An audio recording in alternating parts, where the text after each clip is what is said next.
আজকে চলে গেছিলাম হংসেশ্বরী মন্দিরে। ওই দেখো ওরাও সব টোটোতে উঠে পড়েছে, আর আজকে আমরা অনেকজন মিলেই চলে গেছিলাম মা হংসেশ্বরীর মন্দিরে। হংসেশ্বরী মন্দির হলো বাঁশবেড়িয়ার ঐতিহ্যপূর্ণ মন্দির হংসেশ্বরী মন্দির।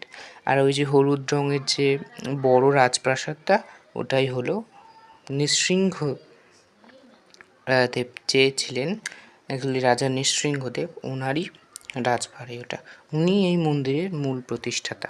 আর দেখো, কথা বলতে বলতে মায়ের কাছে সামনে চলেও আসলাম। আর মন্দিরের দেখো এই দেয়ালগুলি বহু পুরনো, তা দেখেই বোঝা যাচ্ছে। আর কত সুন্দর নিখুঁত পুরো কারুকার্য দিয়ে দেখো তৈরি। এই গর্ভগৃহের ওপরেই আছেন শ্রী গণেশ এবং শতদল যুক্ত পদ্মের ওপর অবতীর্ণা মা হংসেশ্বরী।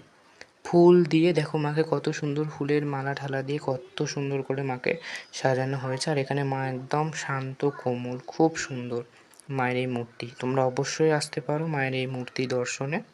আর এটা মন্দিরের সামনে একটা খুব সুন্দর ফোয়ারার জায়গা। আর ওই যে ছবিটা দেখছো উপরে, ওটাই হচ্ছে রাজা নৃসিংহদেবের ছবি।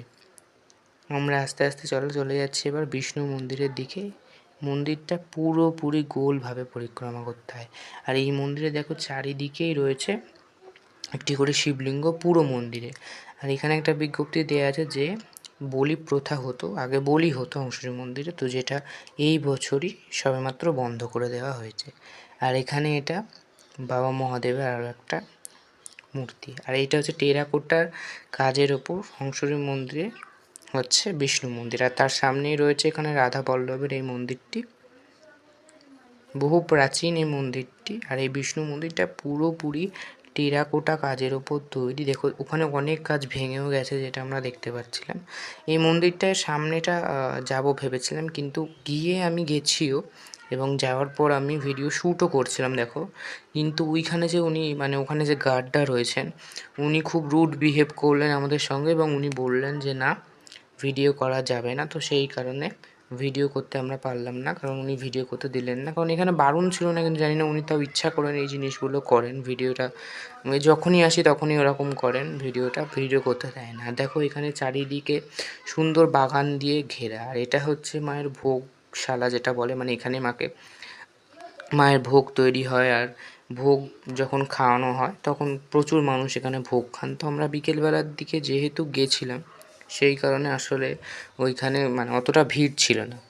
আর এখানে এই দেখো, এখানে বিশাল এই গাছগুলো যে কত পুরনো, ছোটোবেলা থেকে আমরা দেখে আসছি এই গাছগুলো। আর মন্দিরের দেয়ালগুলো তোমরা দেখেই বুঝতে পারো দেখো কত পুরনো, বারবার রিপেয়ার করতে হয় মন্দিরটাকে। আর এই চাতালটা এত বড়, এই চাতালটা যখন কোনো মন্দিরে অনুষ্ঠান বা উৎসব থাকে, পুরো চাতালটা মানে কত লোকের সমাগম ঘটে। এই এই যে ছবিগুলো দেখতে পাচ্ছ, এগুলো হচ্ছে মায়ের যে ইতিহাস বা এই মন্দিরের যে ইতিহাস। তোমরা এই ছবিগুলো থেকে খুবই কম মূল্যে পেয়ে যেতে পারো, খুব সুন্দর। আর এখানে অনেক কটা ছবি, বহু মানে নানা রকমের ছবি, ছোট থেকে বড় অবধি অনেক রকম সুন্দর ছবি, সুন্দর বেশ মা হংসেশ্বরীর ছবি পাওয়া যাচ্ছিলো। আর এখানে দেখো, এখান দিয়ে যে শ্যুটগুলো কত সুন্দর লাগে, চারিদিকের যে বাগানটা, ভালো ভিডিওগ্রাফির জন্য মানে এই জায়গাটা খুব সুন্দর। আর এখানে আমার পিসিমণিও একটুখানি ক্লিপে চলে আসলো। আর অবশ্যই আমার ভিডিওটা ভালো লাগলে লাইক, শেয়ার এবং সাবস্ক্রাইব করে দিও। দেখা হচ্ছে পরের একটা ব্লগে। বাই।